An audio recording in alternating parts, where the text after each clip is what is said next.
આપણી વચ્ચે પધારેલ એવા ડેડિયાપાડાના લોક લાડીલા ધારાસભ્ય માટે એકવાર જોરદાર તાળીઓના ગણગણાટથી આપણે એનું સ્વાગત કરી લઈએ.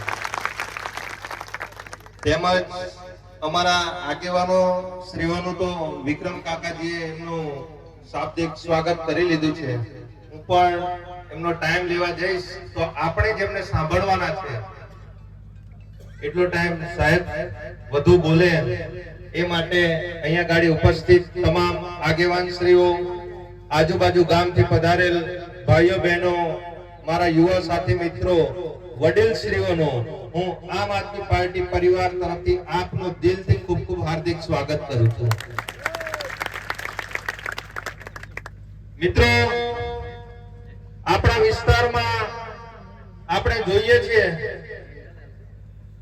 કે આજે સ્ટેચ્યુ ઓફ યુનિટી હોય આપણા બાજુમાં જ, ત્યાં ગાડી તમે જો આપણા ઘણા બધા લોકો એ વિસ્થાપિતો ત્યાં ગાડી થયા છે. એ ડેમ બનાવ્યો તો એ ડેમમાં એ લોકોએ જમીનો આપી છે, એ જમીનોમાં એ લોકો વિસ્થાપિત થયા. સ્ટેચ્યુ ઓફ યુનિટી જે 2017 માં જે પ્રોજેક્ટ આવ્યો એ સ્ટેચ્યુ ઓફ યુનિટી ના નામે આપણા લોકોની જમીનો છીનવી લીધી. અને અત્યારે હાલમાં પણ ઘણા બધા નવા પ્રોજેક્ટો ત્યાં ગાડી આવી રહ્યા છે. એ પ્રોજેક્ટોના નામે આ સરકાર આપણા વિસ્તારની જે જમીનો છે એ જમીનો પર એક એક કરીને એની પર તરાપ મારી રહી છે. ત્યાંના સ્થાનિક લોકો વારંવાર રજૂઆતો કરે છે, વારંવાર એ લોકો સરકાર અને પ્રશાસન સામે લડે છે, પણ તેમ છતાં આ ભારતીય જનતા પાર્ટીના નેતાઓનું પેટનું પાણી નથી હલતું. મિત્રો, અત્યારે હમણાં આ કોરિડોરના નામે અંકલેશ્વર થી લઈ અને રાજપીપળા અને તિલકવાડા અને ગરડેશ્વર લઈ અને આપણા વિસ્તારોમાંથી આ કોરિડોર જઈ રહ્યો છે. એ બાબતે સાહેબ શ્રી તમને વધુમાં માહિતી આપશે, પણ આવનારા દિવસોમાં આપણા વિસ્તારમાંથી એ જમીનો પણ જવાની છે. આપણે આ ડેમોના નામે જે જમીનો આપી, અત્યારે આપણું જે નર્મદા ડેમનું પાણી અહીંથી કચ્છ ભુજ સુધી જાય છે મિત્રો, પણ તેમ છતાં પણ આપણા વિસ્તારના અમે ઘણા બધા ગામોની મુલાકાત લઈએ છીએ. આજે પણ આપણા વિસ્તારના ગામોના લોકોને આજે પાણી નથી મળતું. આજે પણ આપણા વિસ્તારના લોકો આજે ફક્ત એ લોકો ચોમાસુ પાક એ તુવેર, કપાસ અથવા તો જુવાર ની ખેતી કરીને એ લોકો પોતાનું જીવન ગુજરાન ચલાવે છે. આપણા વિસ્તારમાં બે ડેમ આવેલા છે, કરજણ ડેમ, નર્મદા ડેમ. એમાં ઘણા બધા લોકો વિસ્થાપિતો થયા છે, પણ તેમ છતાં આપણા વિસ્તારના લોકોને સિંચાઈ માટે આ પાણીની વ્યવસ્થા નથી કરી શકતા.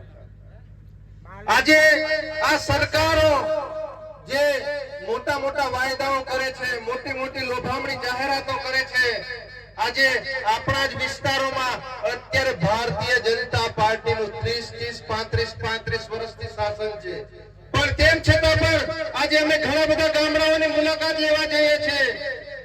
આજે પણ રોડ રસ્તા માટે આપણા લોકો રજૂઆતો કરે, આંદોલનો કરે, પોતાના આવાસ જે ઝૂંપડાઓ છે એના માટે રજૂઆતો કરે, સંડાસ બાથરૂમો માટે રજૂઆતો કરે, અને જે નલ સે જલ યોજનાઓ જે આવે છે એના માટે પણ આજે ઘરે નળો લાગી ગયા છે. પણ શું તમારા ઘરે બધાના ઘરે પાણી તો આવે છે ને? આ નળોના નામે આ લોકોએ કરોડો રૂપિયાના કૌભાંડો કર્યા. એવો જ એક જીવતો જાગતું ઉદાહરણ આપણા ડેડિયાપાડાના ધારાસભ્ય શ્રી ચૈતરભાઈ વસાવાએ, જ્યાં મનરેગા યોજના છે, આ મનરેગા યોજનામાં આ ભારતીય જનતા પાર્ટીના નેતાઓ એ લોકો 2500 કરોડ રૂપિયા ખાઈ ગયા આપણા ગરીબ આદિવાસી સમાજના લોકોના. પણ તેમ છતાં પણ આજે આ ભારતીય જનતા પાર્ટીનો એક પણ નેતા આ બાબતે બોલવા તૈયાર નથી. આજે તમે જો, આજે આ એક આપણા ગામની વાત હોય કે સમગ્ર ગુજરાતની, આજે છેલ્લા 1.5-2 વર્ષથી આ મનરેગા યોજનામાં કામો સેજ પણ ચાલતા નથી. ચાલે છે મિત્રો? આજે આજ ચૈતરભાઈ વસાવાએ જે 2500 કરોડ રૂપિયા નું જે કૌભાંડ છે એ કૌભાંડ ઉજાગર કર્યું. આજે મિત્રો જે વ્યક્તિ ઉજાગર કરે છે એ વ્યક્તિને આ સરકાર જેલોમાં મૂકી દે છે અને જે લોકો ભ્રષ્ટાચાર કરે છે એ લોકો ખુલ્લેઆમ બહાર ફરી રહ્યા છે. એ લોકોને આ તિલકવાડા તાલુકાની કોર્ટ હોય, ગરુડેશ્વર તાલુકાની કોર્ટ હોય કે ડેડિયાપાડા તાલુકાની કોર્ટ હોય, એવી કોર્ટમાંથી જામીન મળી જાય છે. અને જે વ્યક્તિ આ કૌભાંડને ઉજાગર કરે છે એમણે 4-4, 5-5 વાર તારીખ પર તારીખ હાઈ કોર્ટમાં પણ તારીખો પડે છે, પણ તેમ છતાં એમને જામીન નથી મળતા. વિચાર કરો મિત્રો, આ જે પાણીનો ગ્લાસ છે એ પાણીના ગ્લાસનું વજન કેટલું હતું મિત્રો? 1 કિલો, 2 કિલો કે 5-5 કિલોનું વજન હતું? કેટલા કિલોનું વજન હતું? આજે તમે વિચાર કરો, એક 50-100 ગ્રામ કે 200 ગ્રામ ના જે ગ્લાસનું વજન, એ વજન એ ગ્લાસથી પણ આજે આ ધારાસભ્ય પર જો 307 જેવી કલમ લાગી જતી હોય તો તમારી ને મારી જેવા પર જો આપણે અવાજ ઉઠાવવા જઈએ તો આ ભારતીય જનતા પાર્ટીની સરકાર એ આપણા લોકો પર કેવી કલમો અને કેવા ગુનાઓ દાખલ કરી દે. આ તમે જો આપણા લડત લડતા આપણા ધારાસભ્ય શ્રી બે વાર જેલમાં જઈને આવ્યા. એમના પરિવારને પણ આ સરકાર જેલોમાં મૂકી દે છે, પણ તેમ છતાં પણ આજે ચૈતરભાઈ વસાવા જેવી રીતે પહેલા જે અવાજ ઉઠાવતા હતા એવી રીતે આજે પણ અડીખમ આપણા દરેક સમાજના પ્રશ્નો ઉઠાવે છે. મિત્રો ચૈતરભાઈ વસાવા અને આજે અમારી ટીમ છે એ તો બહુ નાની ટીમ છે. આ સરકાર સામે લડવું, આ સરકાર સામે અવાજ ઉઠાવો, આ તંત્ર સામે લડવું, એના માટે મિત્રો તમારે પણ આવનારા દિવસોમાં તૈયાર થવું પડશે. આવનારા દિવસોમાં આપણે પણ દરેક ગામે ગામ અને દરેક ઘરે ચૈતરભાઈ પેદા કરવો પડશે. શું તમે બધા તૈયાર છો? નહીતર તો મિત્રો હમણાં ચૂંટણીઓ આવે છે, આ ભાજપ અને કોંગ્રેસના નેતાઓ એ લોકો કહેશે આ અમારો સરપંચ છે, આ અમારા સંબંધીઓ છે, આ અમારો કાકો છે, આ અમારો મામો છે, એમ કરતા ઘરે હમણાં તમને પગે લાગવા આવશે. જેવી રીતે ચોમાસું આવે છે, ચોમાસામાં જેવી રીતે પેલા દેડકાઓ બહાર નીકળે છે, એવી રીતે આ ભાજપ અને કોંગ્રેસના નેતાઓ અત્યારે તાલુકા પંચાયત અને જિલ્લા પંચાયતની ચૂંટણીઓ આવે છે. અત્યારે મિત્રો તમે ધ્યાન રાખજો, આ દેડકાઓ અત્યારે હમણાં ડ્યાવ કરતા એ લોકો હમણાં આવશે તમારી પાસે. અને મિત્રો જેવી ચૂંટણી પૂરી થશે એ લોકો પાછા એમની ગુફામાં ઘૂસી જશે. પછી એ લોકો 5-5 વર્ષ સુધી તમને દેખાય નહીં. તમે તમારા વિસ્તારના તાલુકા પંચાયતના સદસ્યને ઓળખો છો? તમે તમારા જિલ્લા પંચાયતના સદસ્યને ઓળખો છો? આપણા વિસ્તારમાંથી ધારાસભ્ય ચૂંટાઈને આવ્યા છે એ મિત્રો જ્યારે ઇલેક્શન હતું ત્યારે તમારા ગામોની મુલાકાત લેવા આવ્યા હશે. એ હવે દેખાય છે ખરા? 2-3 વર્ષ થઈ ગયા. આપણા સાંસદ સભ્ય આ છેલ્લા 1.5-2 વર્ષથી જીતીને આવ્યા છે. એ સાંસદ સભ્ય હોય જસુભાઈ રાઠવા, કે એમના આગળના સાંસદ સભ્ય હોય ગીતાબેન રાઠવા, કે એમના આગળના સાંસદ સભ્ય હોય રામસિંહભાઈ રાઠવા, આ જે સાંસદ સભ્યો ચૂંટાઈને આવે છે મિત્રો એ 5-5 વર્ષ પૂરા થઈ જાય છે, એ ચૂંટણીઓ પૂરી થઈ જાય છે, તેમ છતાં પણ આપણા આંગણે, આપણા તાલુકામાં કે આપણા ગામમાં એ લોકો ફરકે છે ખરા મિત્રો? એટલે આપણે જાગવાની જરૂર છે. આજે 182 ધારાસભ્ય છે સમગ્ર ગુજરાતમાં, પણ તેમ છતાં પણ આજે આપણે વાત કરીએ કે વાઘોડિયાના ધારાસભ્ય કોણ છે, આજે આપણે અંકલેશ્વરના ધારાસભ્ય કોણ છે, આજે તમે ઓળખો તો ખરા તેમને? પણ આજે એક નાનકડા એક ભૂલકાને પણ પૂછી લઈએ કે ડેડિયાપાડાનો ધારાસભ્ય કોણ છે. તો આજે તમે ગુજરાતના કોઈ પણ ખૂણે જઈને તમે પૂછો તો પણ એ નાના ભૂલકાઓ પણ કહે છે કે ડેડિયાપાડાનો ધારાસભ્ય એટલે ચૈતરભાઈ વસાવા. મિત્રો આ આપણા ડેડિયાપાડાના ધારાસભ્યનો પાવર છે. આજે ઉમરગામથી અંબાજી હોય કે સમગ્ર ગુજરાતમાં આજે ઘણા બધા એવા ધારાસભ્યો છે, ઘણા બધા સાંસદ સભ્યો છે, પણ એ ફક્ત આજે ગમે તેવી આજે ઠરાવો કરવાના હોય કે ગમે તેવા પ્રશ્નો હોય હોય એ લોકો ક્યાંક પણ તમને જાહેર જીવનમાં દેખાતા નથી.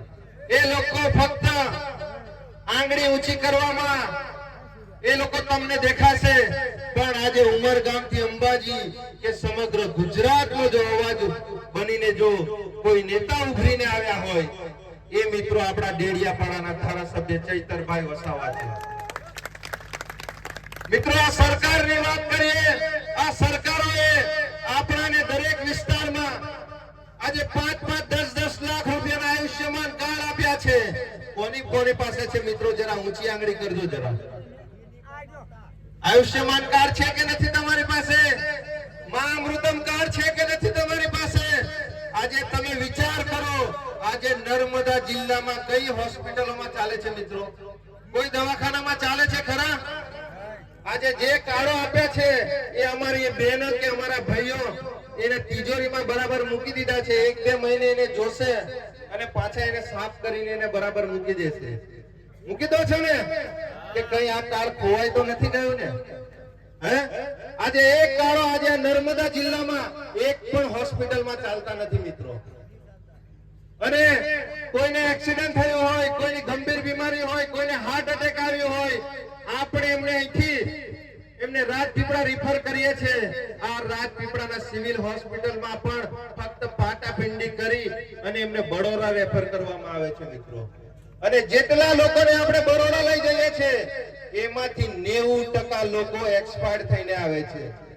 એમના માટે ફક્ત આપણે લાકડા તૈયાર રાખવા પડે છે અહીંયા ગાડી, અને એમનું અહીંયા ગાડી અંતિમ સંસ્કાર કરવું પડે છે. મારી વાત સાચી છે કે ખોટી છે મિત્રો? સાચી છે ને? તો તમારે બધાએ આવનારા દિવસોમાં જાગવું પડશે.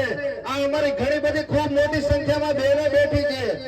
આ નરેન્દ્ર મોદી સાહેબ, આ દેશના વડાપ્રધાન શ્રી આપણાને કીધું હતું કે અમારી બહેનોને આજે ચૂલો ફૂંકીને થાકી ગઈ છે, એ બહેનો માટે ઉજ્જવલા યોજના લઈને આવ્યા હતા અને ઘરે ઘરે ગેસના બોટલો આપ્યા હતા. આજે આ અમારી બહેનો છે, એ બહેનોને અમે પૂછવા માંગીએ છીએ કે તમે ખરેખર જમવાનો ગેસ પર જ બનાવો છો ને? ગેસ પર જ બનાવો છો ને? આજે આ અમારી બહેનો તમે જોઈ લો ના કહી રહી છે, કેમ કે અત્યારે તે બોટલો કયા ખૂણામાં પડ્યા હશે અને તે ગેસની સગડીઓ કયા ખૂણામાં પડી હશે એ નથી તો અમારા ભાઈઓને ખબર કે નથી અત્યારે અમારી બહેનોને ખબર. સાચી વાત છે ને? કેમ કે આ ગેસના બોટલનો ભાવ જ 1000 થી લઈને 1100 થઈ ગયો છે. આ સરકારે એવું કહેતી કે અમારી બહેનોને મફત ગેસના બોટલ આપે છે, એમને સબસિડીઓ આપે છે. સબસિડી મળે છે ખરી? આજે અમારી બહેનો જે આ દેશના વડાપ્રધાન શ્રી કહેતા હતા એમને કેન્સર થાય, એમને આંખમાં ધુમાડો જાય, એમને શ્વાસમાં ધુમાડો જાય તો એમને કેન્સર થાય, એવા આ દેશના વડાપ્રધાન અને આ ભાજપની જે આ નારંગી ગેંગ આવે છે એ મોટી મોટી વાયદાઓ અને મોટા મોટા તાઇફાઓ કરે છે. પણ આજે પણ આ અમારી બહેનોની પરિસ્થિતિ આ ત્યાંની ત્યાં જ છે મિત્રો. મિત્રો આપણા બધાને જનધનના નામે સમગ્ર ગુજરાતમાં નહીં આખા દેશમાં ખાતા ખોલાવ્યા આ લોકોએ. તમે બધાએ ખોલ્યા હતા કે નથી ખોલ્યા? જનધન યોજનાના ખાતા હું પોતે પણ ખોલી આવ્યો હતો. તમે ખોલાવ્યા હતા કે નથી ખોલાવ્યા? કેટલા જણે ખોલાવ્યા હતા? જરા હાથ ઊંચો કરો છો.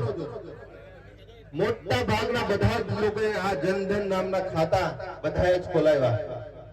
મિત્રો આ દેશના વડાપ્રધાન જેવી રીતે વડાપ્રધાન બન્યા અને એમણે કીધું હતું કે આ દેશમાં જેટલું પણ કાળું ધન છે એ તમામ ધન આપણે એમની પાસેથી જે આ મોટા મોટા નેતાઓ છે, મોટા મોટા એજન્સીઓ વાળા છે, મોટા મોટા બિલ્ડરો છે, કંપનીઓ વાળા છે, એમણે જે કાળું ધન જે બધું અલગ અલગ દેશોમાં જે ભેગું કર્યું છે એ આ જનધન ખાતામાં તમને બધાને 15 લાખ રૂપિયા આપવાના હતા. તમને બધાને 15 લાખ રૂપિયા આવી ગયા છે તો ખરા ને? ખાતામાં આવી ગયા? જો મિત્રો મારા ખાતામાં તો પૈસા પડ્યા નથી, પણ કદાચ તમારા ખાતામાં પડ્યા હોય તો અમને આપજો. અમને બધાને જરૂર છે પૈસાની. પડી ગયા છે ને? એટલે મિત્રો આ નારંગી ગેંગ નું આપણે ધ્યાન રાખવાનું છે. આ નારંગી ગેંગ અત્યારે હમણાં ચૂંટણીઓ આવશે એટલે પાછા નવા આ લોભામણી જાહેરાતો કરી અને વાયદાઓ કરવા આવશે. એનું આપણે બધાએ ધ્યાન રાખવાનું છે. આજે ચૈતરભાઈ હોય કે અમારી ટીમ હોય, અમે હર હંમેશ દરેક સમાજના નાના મોટા પ્રશ્નો ઉઠાવીએ છીએ મિત્રો. અમે સરકાર સામે લડીએ છીએ, તંત્ર સામે લડીએ છીએ, પણ આવનારા દિવસોમાં જેવી રીતે આપણા ચૈતરભાઈ વસાવા જે વિધાનસભામાં અવાજ ઉઠાવે છે, જે આ પોલીસ પ્રશાસન સામે અવાજ ઉઠાવે છે, એવી રીતે મિત્રો આવનારા દિવસોમાં આપણે પણ ચૈતરભાઈ વસાવાનું મનોબળ વધારવા માટે આપણે આપણા વિસ્તારમાંથી જે તાલુકા પંચાયત આવે છે, જે જિલ્લા પંચાયત આવે છે, એમાં આપણે એવા પ્રતિનિધિત્વને આપણે જીતાડી અને આ તાલુકા પંચાયત અને જિલ્લા પંચાયતમાં બેસાડવાના છે કે જેવી રીતે આપણા વિસ્તારના કોઈ પણ નાના મોટા પ્રશ્નો હોય, આપણા સમાજના પ્રશ્નો હોય, એ શિક્ષણના પ્રશ્નો હોય, એ આરોગ્યના પ્રશ્નો હોય, એ રોડ રસ્તાના પ્રશ્નો હોય, જેવી રીતે આપણા સાહેબ ઉઠાવે છે, એવી જ રીતે આપણે આપણા પ્રતિનિધિત્વને આપણે ચૂંટાડી અને એમને તાલુકા પંચાયત અને એમને જિલ્લા પંચાયતમાં બેસાડવાના છે. શું તમે બધા તૈયાર છો? નહીંતર તો અહીંયા ગાડી દરેક સમાજના લોકો આવ્યા છે, પણ અહીંયા સાથે સાથે અમારા સમાજના લોકો પણ આવ્યા છે. તો મિત્રો અમારા સમાજની થોડી ઘણી વાતો કરી દો. આ કાકા છે અમારા, એક ક્યારના વાતના બહુ આજે એ છે. કાકા શું નામ છે તમારું? હસમુખભાઈ. આ હસમુખભાઈ કાકા, એ કાકા આખું વર્ષ મારી જોડે રહે, મારી જોડે ખાય પી અને એમના જે પણ કઈક સપનાઓ છે એ તમામ સપનાઓ એમના મેં પૂરા કરું અને એમને મારી ગાડીમાં લઈને ફરું, એમને ચશ્મા બસમાં બૂટ ઇન્સર્ટ કરાવી અને એમને આખું વર્ષ લઈને ફરું મિત્રો. પણ મિત્રો જ્યારે ચૂંટણી આવે ને, જ્યારે ચૂંટણી આવે ને તો આ કાકાને જો આ નિરંજન વસાવાએ જો આખું વર્ષ એમની સેવા કરી હશે અને જો ચૂંટણીના દિવસે જો કદાચ એક જ પેક જો ઓછો મરાઈ દીધો અને આગળ જઈને આ અમારા કૌશિકભાઈ એમને મળી ગયા અને જો એમણે 2 પેક મરાઈ દીધા ને મિત્રો, તો મેં આખું વર્ષ એમની સેવા કરી હશે પણ આ કાકા મને ગારો દેશે. શું કહેશે? આપણે નિરંજનભાઈ વસાવા બરાબર માણસ નથી, આપણે તો કૌશિકભાઈ જ બરાબર માણસ છે. આ આપણા સમાજની પરિસ્થિતિ છે મિત્રો. એટલે એમાંથી પણ જે આ દારૂ જુગાર અને જે આંકડા જેવો જે વ્યસન છે એમાંથી પણ આપણે આગળ આવવું પડશે. બાકી આ લોકો આપણને 50-100 રૂપિયા કે જે નાની જે પાણી જેવી કલરની જે કોથળી આવે છે, એ કોથળીમાં જ આપણે આપણો કિંમતી મત આપી દઈએ છીએ અને એનું પરિણામ આપણે 5-5 વર્ષ સુધી ભોગવવું પડે છે મિત્રો. વધુ ન કહેતા આપણે આપણા લોકલાડીલા ધારાસભ્યશ્રીને પણ આપણે સાંભળવાના છે, એટલે અમારી વાણીને અહીંયા ગાડી વિરામ આપું છું. એ બાબતે આપણે એક જોરદાર નારો લગાવી દઈએ. આપણે સાહેબ આવે છે માટે બોલો જય જવાન. 2 હાથની મુઠ્ઠી વાળીને જરા જોરદાર નારો લગાવવાનો છે. અહીંયા ગાડી ભાજપના પણ ઘણા બધા માણસો, ભારતીય જનતા પાર્ટી અને કોંગ્રેસના નેતાઓ અહીંયા ગાડી મોકલ્યા છે. એટલે તિલકવાડા જે તાલુકા પંચાયત છે અને જે જિલ્લા પંચાયત છે આપણી, અને જે ધારાસભ્ય અને ભાજપના નેતાઓને પણ ખબર પડવી પડે કે અહીંયા ગાડી અગર વિસ્તારમાં જે સાવલી ગામ ખાતે જે સભા યોજાઈ હતી, એ લોકોનો જે જુસ્સો છે એ લોકો પણ આવનારા દિવસોમાં પરિવર્તન ઈચ્છે છે. તો મિત્રો આપણે જોરદાર નારાથી આપણે સાહેબનું આપણે સ્વાગત કરી લઈએ. બોલો જય જવાન.